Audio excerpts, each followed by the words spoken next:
Hi, and welcome everybody. We're continuing the Ducks in a Row series, and we're going to be talking about my estate, my plans, and my memories today. So the first thing we're going to start with, and I'll share my screen, is going to be the estate part of it. So we'll begin with that. So here we have the DocuFind document that each section of your Getting Your Ducks in a Row series has had. So this section is my estate. And as usual, we've got the column that you would check if something is not applicable to you. So people know not to look for that. If you're working on it or you're getting it in order, you haven't found it yet, it would be pending. You would click on that. And then if you have the item, it would be checked complete, and you would put the location of that item if it was in your binder, in your folders, in some other location. So you would make sure that this functions as a great communication device for anyone who is your trusted representative.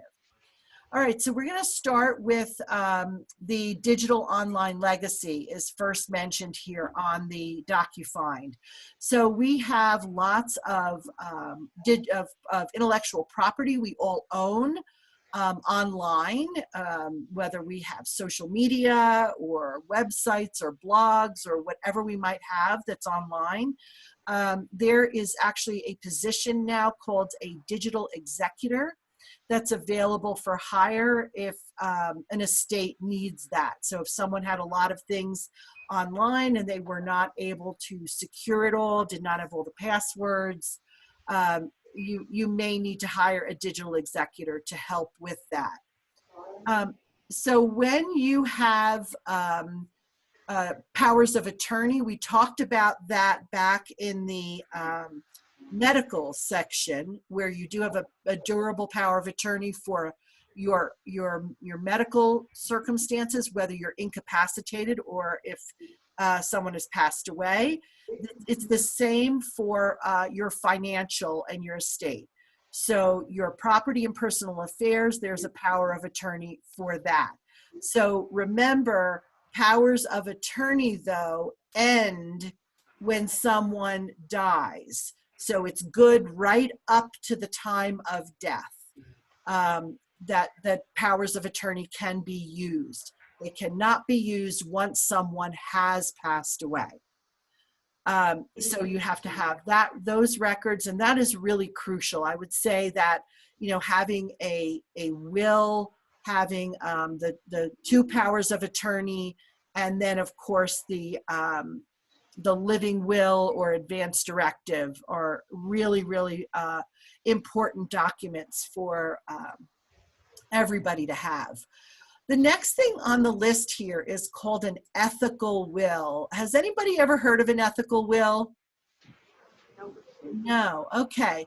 An ethical will is something that is not a legal document per se. In other words, an attorney does not have a form for an ethical will. An ethical will is sort of like, think about writing a letter to the people in your life that you care about. So, for instance, an ethical will is basically passing along beliefs or thinking or different things that you just want to share with your beneficiaries, the people who are left after you. So it might just be a way to make it a lot clearer than sort of the legalese of all these legal documents, to put in lay terms what you really think and feel, and you want to make sure that that's passed along. So it can, a lot of attorneys will attach, we'll keep an ethical will with all your documents. Ethical wills can be updated, just like, even though it's not a legal document, but also legal documents and ethical wills can be updated at any point in time. There's a book that you could probably get at the Pueblo Library may have, entitled Ethical Wills, and it is a book of all different types of ethical wills that actual people have written. And so it's a great thing to read and to get a handle on. You don't have to read the whole thing. You can even just spot check and read a number of the ethical wills to get a feel for what they are and what you might want to do in terms of putting special information, instructions, or just your thoughts about things, about life. Final arrangements. Here again, this is not a legal document, and I highly recommend that you Google, like, here I've got final arrangements, and I also have the survivors checklist. If you Google final arrangements checklist, survivors checklist, you'll come up with some great things online. I used to supply a survivors checklist that was outstanding, that was online forever, and it doesn't seem to be available anymore, but there's quite a number of them now. And so if you just go ahead and pull those up, only look at the ones that are actually giving you a full checklist, and then just go ahead and download it or print it out or whatever and keep it in with your records and documents, because then the person who's managing your estate, you're giving them a nice tool, a nice checklist that they'll have, and they won't have to think of, oh, what is it that I'm supposed to do? And these checklists are even broken out by timing. You know, what to do as soon as you find out someone's passed away, what to do within a week or 2 weeks or 4 months or whatever. And things like ordering death certificates, it gives recommendations on how many copies you need to order, things like that. So definitely final arrangement checklists, but this also final arrangement. So it's not only about what you do. The final arrangements might be what you have predetermined as to what you're going to do. So are you being buried or cremated or whatever, donated to science? I mean, there's lots of different options. And so you need to make it crystal clear what you want, whether you have prearranged it, prepaid for it, and taken care of it, or whether these are just ideas within your thinking about, I want to make sure everybody knows I want to be cremated, or I want this to happen or that to happen. Because one of the biggest problems that happens in families that don't do this, in particular when there are the remaining family members and they all have different opinions or different religious beliefs, this is where there's a lot of controversy when the person themselves has not made it crystal clear what they want to have happen. And it does not necessarily mean prepaying for it, but it means that clearly you have written down exactly what your directions are. Some people like to write, believe it or not, they like to write their own obituary, and they like to have select the photo or have a professional photo taken.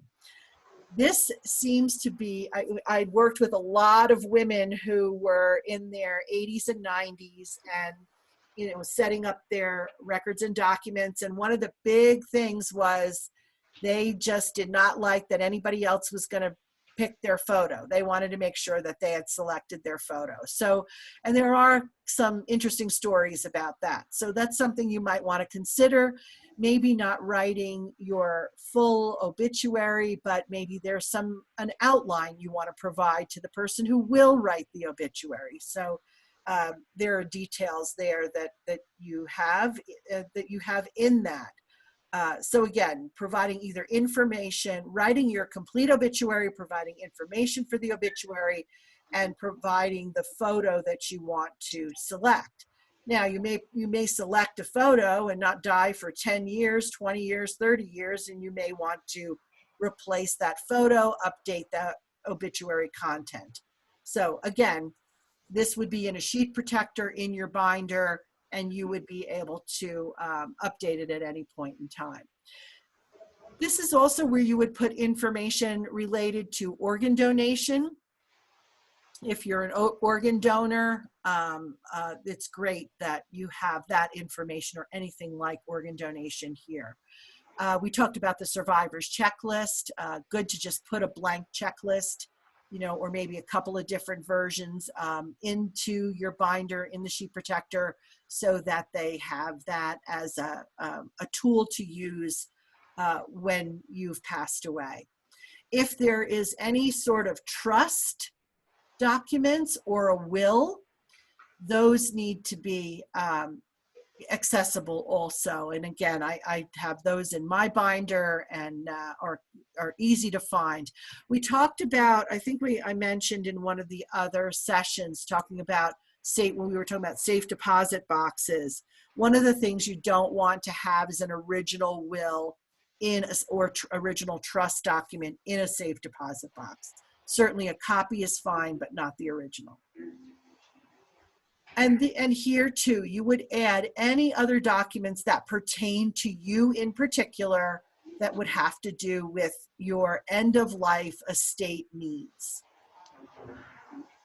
So any questions about any of these? No? Okay. So we will move on.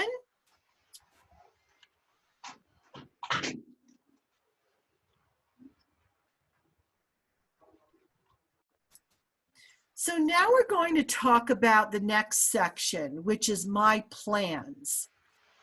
So plans come in all different shapes and forms, right? But if you think about all the records and documents that I told you to have in order as we've gone through each week, right? We've looked at identification records, and we've looked at your contacts, as well as health and wellness documents, and things like your insurance, all your insurance information, including a home inventory, your finances, all the different lists of bank accounts, things like that.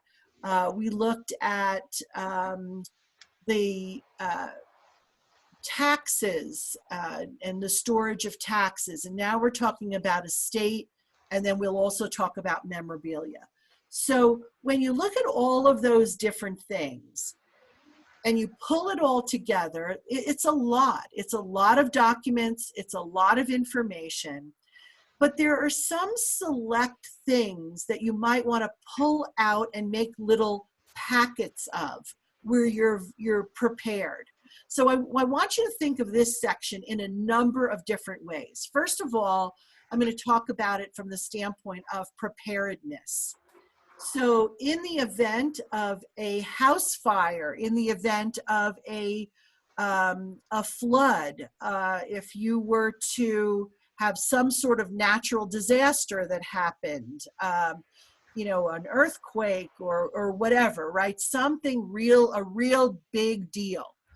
How is it that you protect and recapture all of these things if the physical documents were to be destroyed?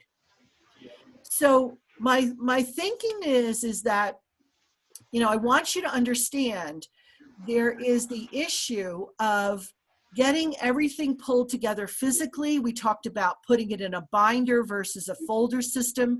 People not comfortable with that, keeping it in a folder system. We talked about possibilities of a safe deposit box.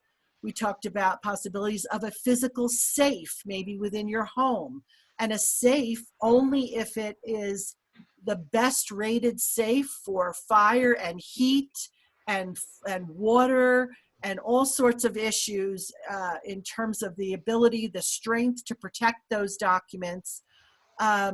You know, if it's an incredibly intense fire that exceeds the heat rating on the safe, it isn't going to do you any good that having these documents in the safe. So what I'm saying here is that, yes, we need to pull together the physical documents, but now it's time to consider what are you going to do with those physical documents beyond a binder system or a file system.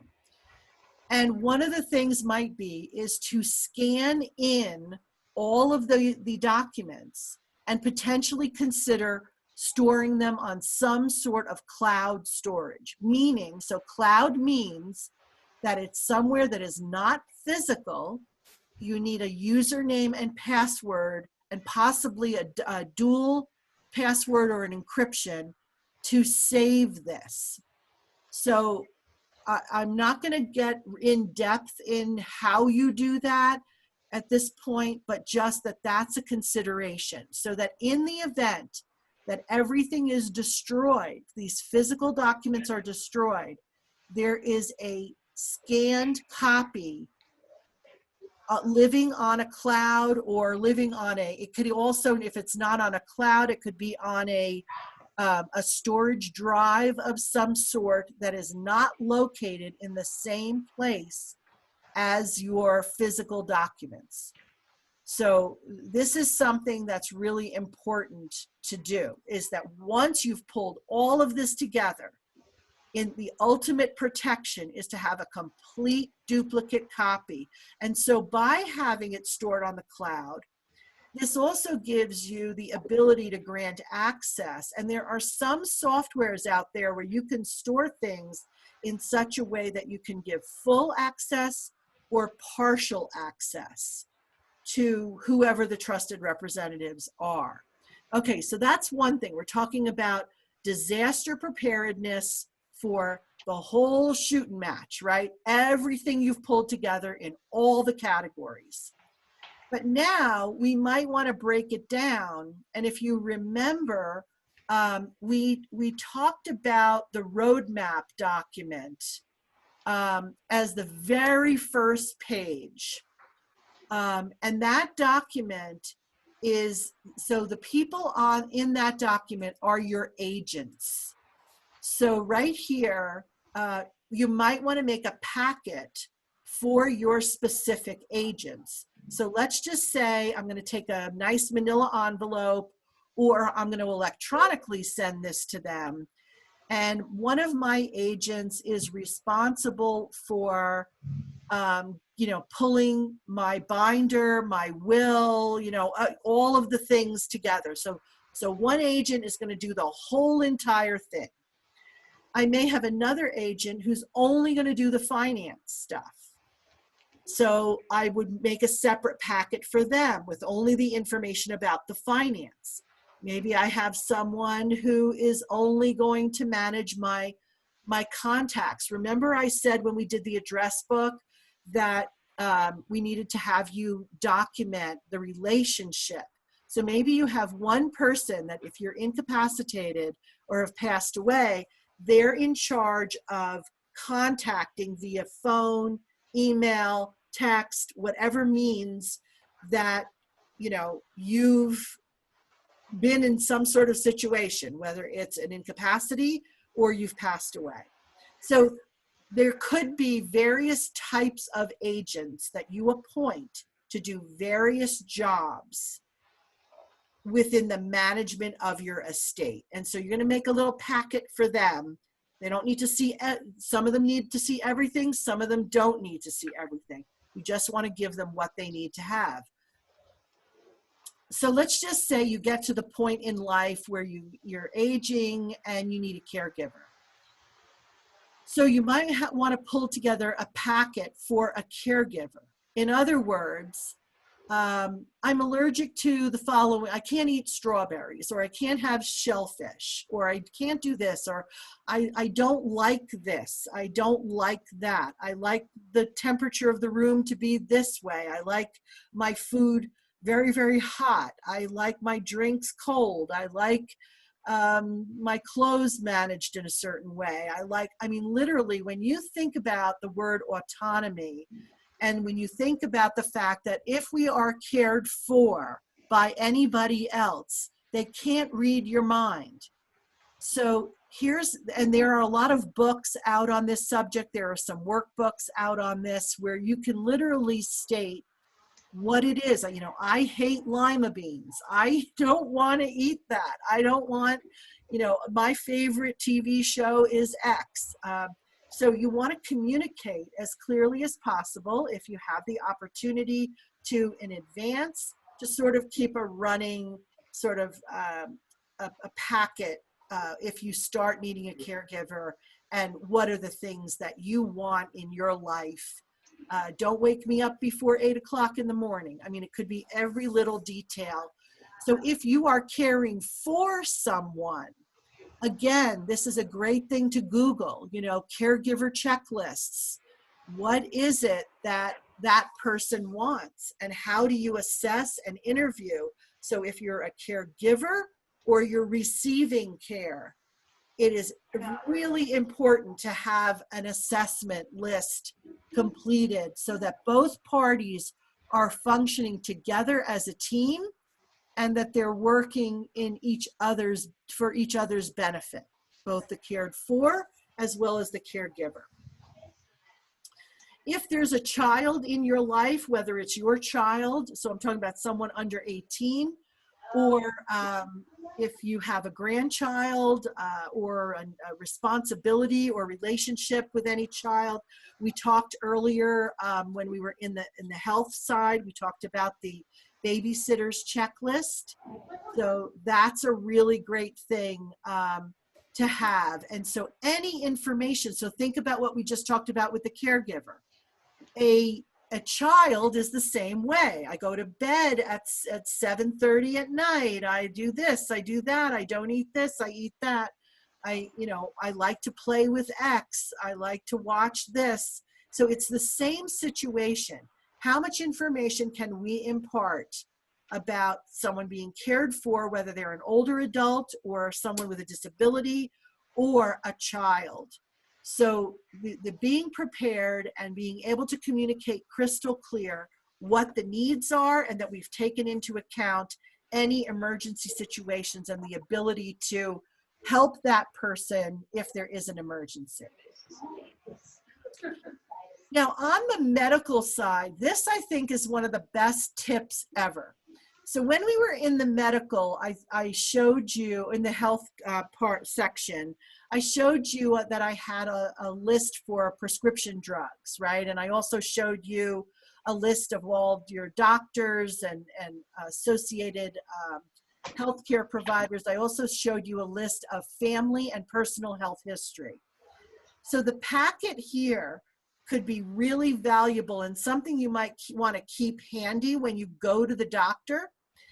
And you simply, so when they ask you to fill out these long forms, you simply write across it, "See attached," and you ask the receptionist to make a full copy of your packet, and that be put into your records. So everything is listed accurately, your current medications, your health history, all of that. So you're not writing over and over and over and over again the same information all the time when you go to a healthcare provider. Some of them will let you get away with this. I found most of them do. I don't ever fill out their forms. I put "See attached." And then, because if you are filling out their forms, they're taking that information and they're electronically entering it in anyway. So the "See attached" documents with, as long as it provides all the information they need, they're just as happy with that, and they're happy to keep that in a copy in your record. So I bring that with me every time, even if things haven't changed, and I just say to the receptionist at the medical office, "Please make a copy and insert this into my file." That way I don't have to keep track of if something's been changed or added or whatever. Just every time I know they get a copy. So that's a great packet to have on hand. Also, it's really important that these packets are shared with the appropriate people. So let's just say you're unconscious and you're with your spouse, and your spouse doesn't even have a clue what your prescription drugs are. They may have some idea, but they don't know to the detail, to the exact name, the dosage, the frequency, all of that. They just don't have that information. So for someone that you live with, even though we think our spouses or anyone we live with may know, be very intimately connected, and that you think they know, they don't know a lot about you in terms of the crucial information that doctors need to know when they're making a decision, when you are not, you don't have capacity to answer their questions. So you want to equip someone or multiple people with your medical information so that they have that ability. Now we're going to move on to my pet. For those of you who have pets, or you know someone who has pets, this is a great tool. And I have handouts for that as well. But there's just like the form for the babysitter form or the child emergency form, we have the same thing for pets. So let's just say you went on a trip and you had your pet was being cared for in a kennel, and the kennel, your flight was canceled, and you're going to be in that location for 2 more days, and the kennel has no openings to keep your pet. Do you have someone on the ground there where you live, where you're located, who can get that pet from that kennel? And let's say they're going to bring it to your house and they're going to pet sit for you at your house. Do they have a key to your house? Do they have an ability to know where the food is for the pet and what the circumstances? If the pet gets sick, do they have information for the vet?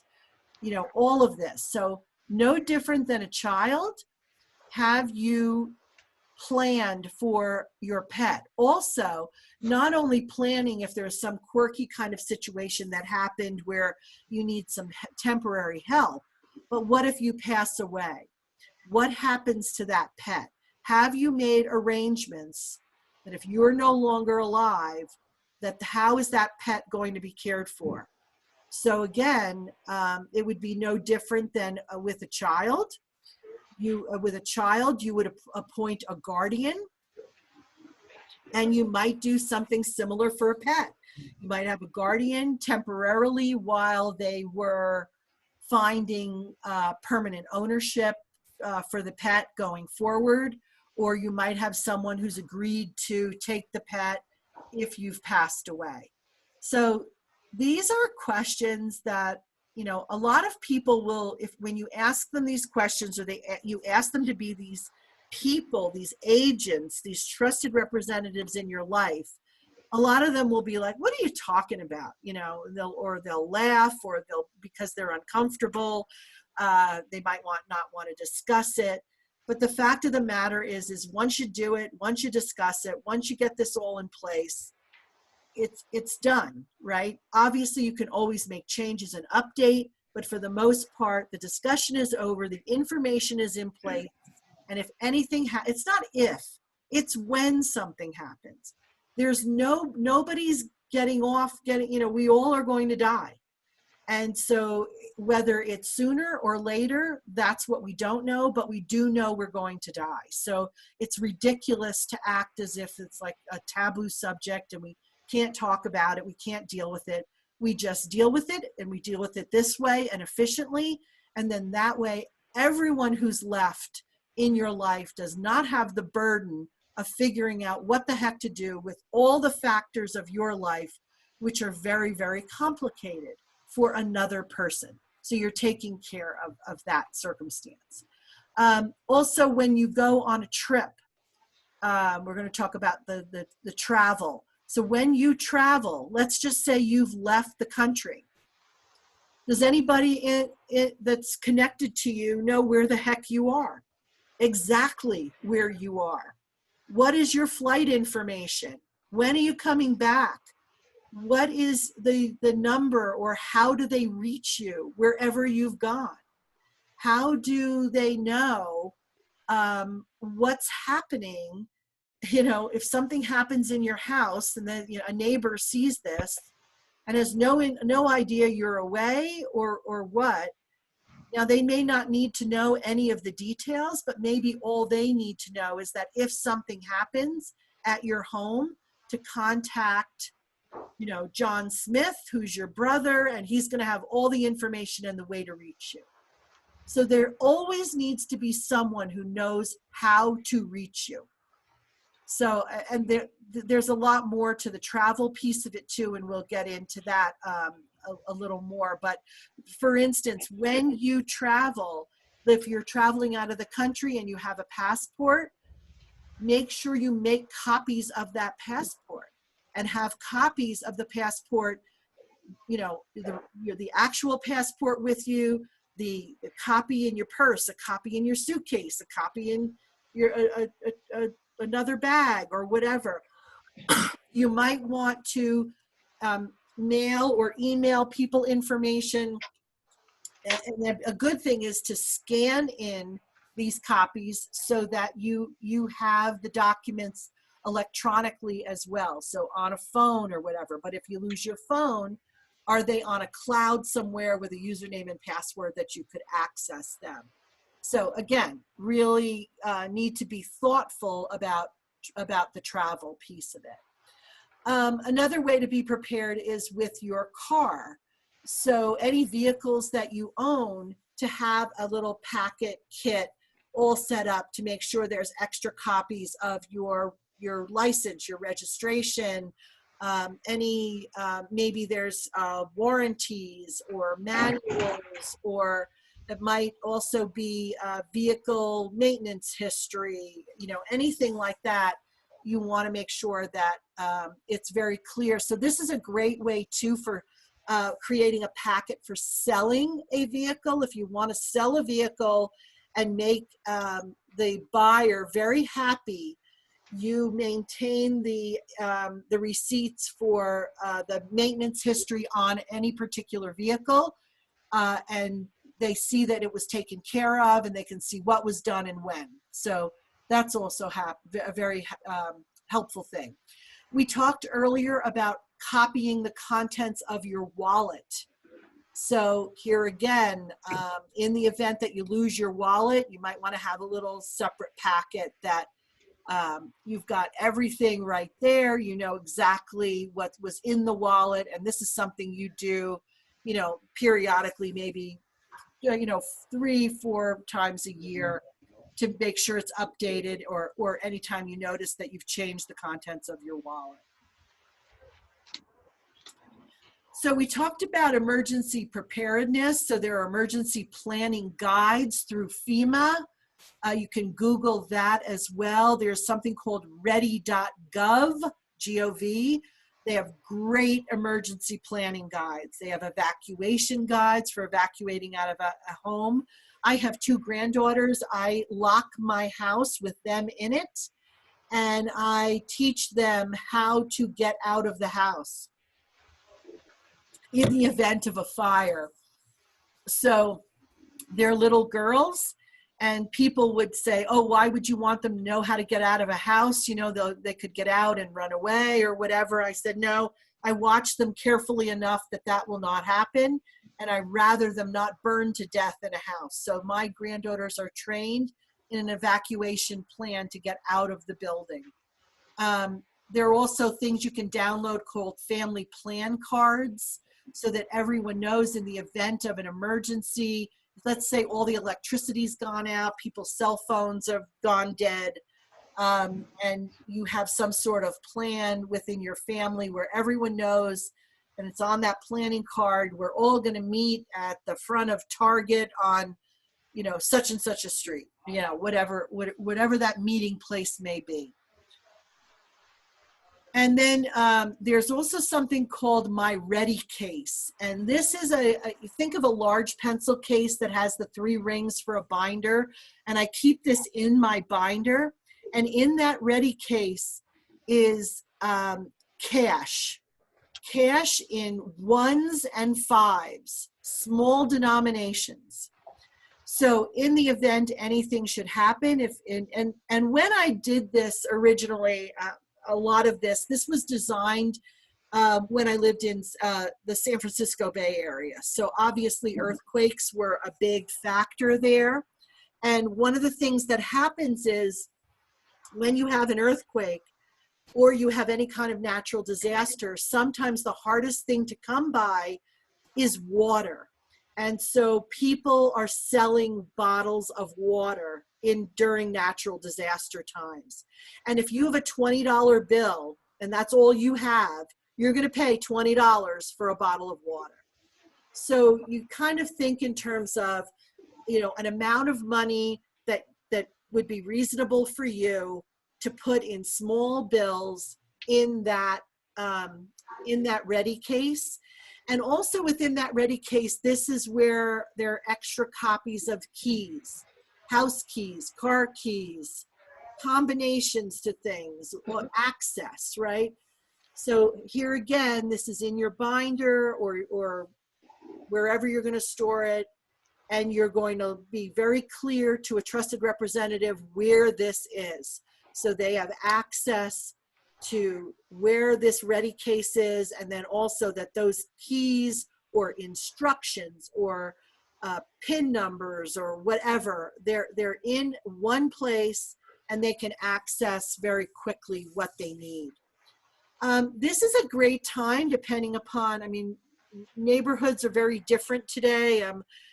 Some are still close, others are not close with our neighbors. But it's really great to have an emergency plan, or at least, you know, a nice social discussion, bring everybody together, come over for coffee and just say, you know, we just wanted to acknowledge that in the event that anything happened, you know, we're here for each other and we can help each other. So it's great to assess the neighborhood. So is Mrs. So-and-so next door 90 years old with, you know, and blind, and if some disaster happened, the whole neighborhood needs to know she needs help. And if she needs help, are we designating maybe certain people who will take care of Mrs. So-and-so who's blind? Then the guy on the other side, by the way, he's an expert in construction and has lots of tools. So if there was some sort of, you know, need for that type of thing, you know, a tree just fell on somebody's car and, you know, oh, well, what's his name has a chainsaw and this. So it's looking at your neighborhood as an asset. And what are those specific assets within your neighborhood and how can you help each other in the event of an emergency? And when I'm saying emergency in this case, I'm not necessarily talking about big, enormous natural disasters, but we all have things that happen within our homes, on our property, where we need human help. And so that's a great way to, you know, and you could even set something up where maybe you have a once a year party, and then before or after that party, you have a, you know, 30-45-minute meeting where you just sort of reviewing the assets of the neighborhood and how to stay connected. And then earlier I talked about the plan for pets, which goes into the case, you know, the packet for the pet.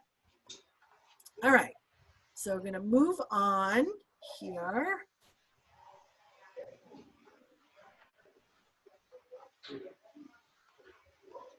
So remember, this is what the babysitter checklist looked like. And I also will have for you a travel checklist. So this is a great tool if ever you're going away, just kind of reminds you what to, you know, what needs to be done beforehand. It's really highly detailed, so certainly not everything is necessary on this list. It's also an old list done in 2009 and 10, so, but it for the most part is pretty comprehensive. The other thing I wanted to show you was, here's the plan for the pets. So just like the babysitter plan, you know, the name, the breed, date of birth, the name, vet's name and address. Yeah, so the whole contact information for the vet. If there's a breeder or a rescue organization that you want to list, and their contact information. But here, like, what's the pet's food? What's the pet's schedule? What is their walking and exercise schedule? Location of any medication or immunization records? Is the pet microchipped? You know, is the pet, so do you have emergency caregivers designated? So here's a line for 2 in their phone. And then this is about the spare key. You know, be sure to supply those caregivers with the spare key. So the caregivers may not be the same person as the guardian or executor for the pet. Again, as I said before, a guardian may be temporary until the pet is taken on by a new owner. But in the meantime, here's the guardian's contact information, and there's a place for notes as well.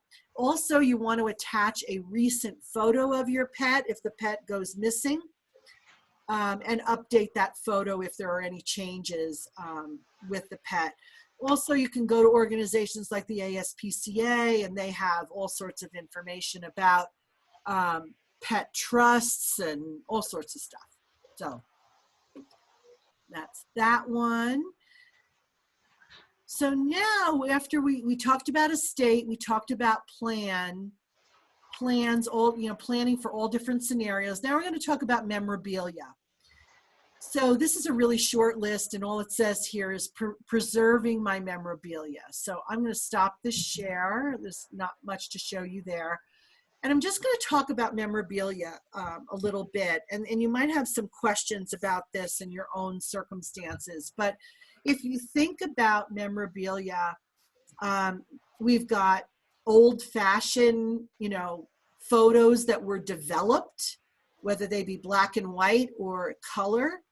We've got videotapes, which, you know, were done years ago, as well as DVDs, CDs and DVDs. We've got all different types of media, right? And now, so we had these physical things, and now we're into the means where everything is electronic. Now, still, that doesn't mean that people aren't printing out photos or, you know, really that's just about it, is the printing out of photos more so than anything else. But video is, you know, primarily on MP4, or it lives on, it either lives on a device or it lives on a cloud. So this is where things get very disjointed.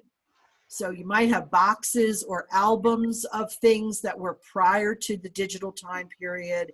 You might have a lot of digital, some things on a phone, some things on a tablet, some things on a laptop or a computer.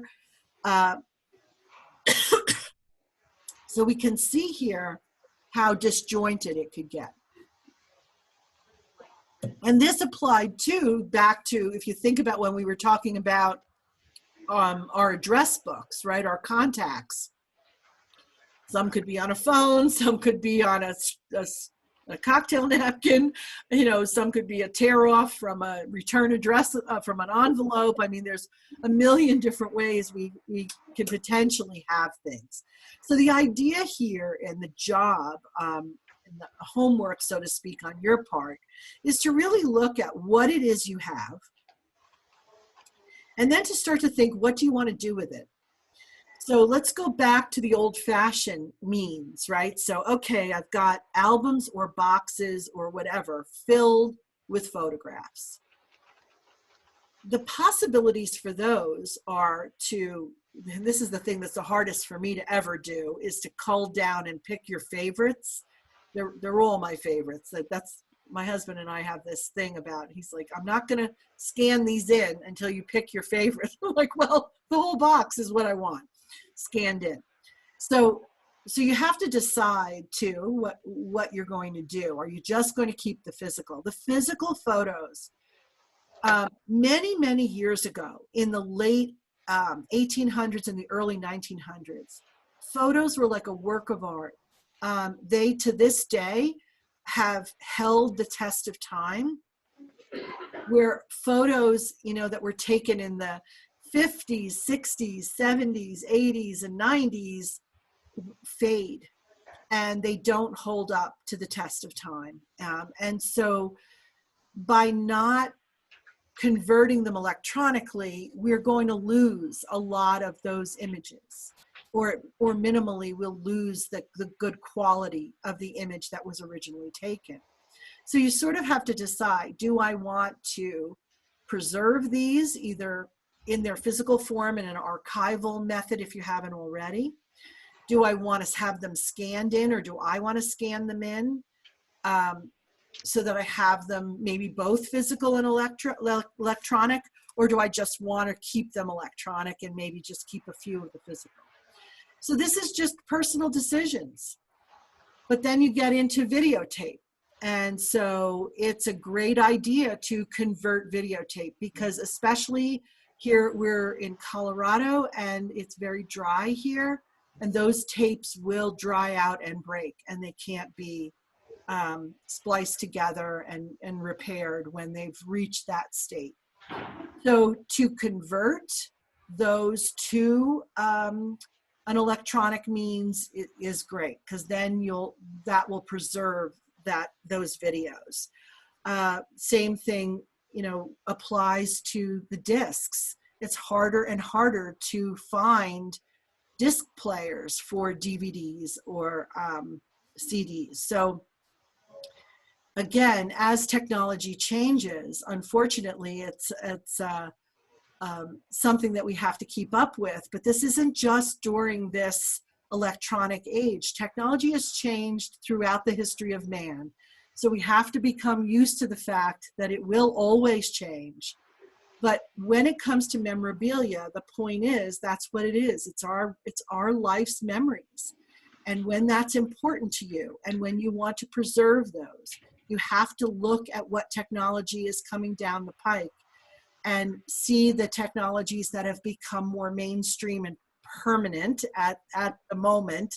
They never stay permanent, but convert where necessary in order to preserve what you want preserved. When you do convert things electronically, it opens up a lot of other horizons, because now you can do things like you can create greeting cards with them. You can do all sorts of fancy projects, which are so easy today to upload photos to so many different platforms where you can do creative things.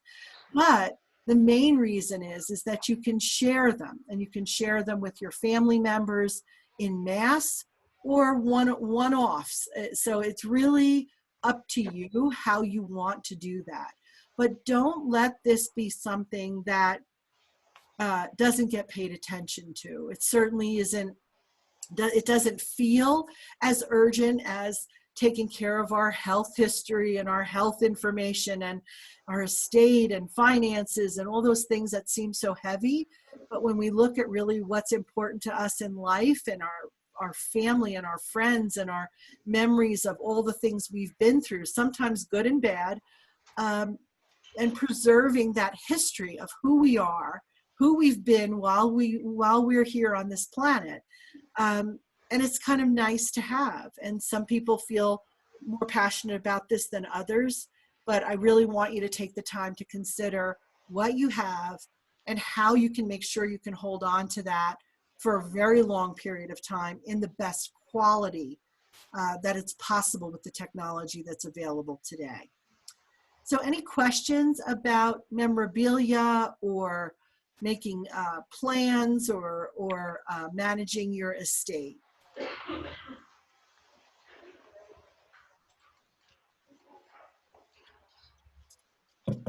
No questions? Okay, I'll stop recording.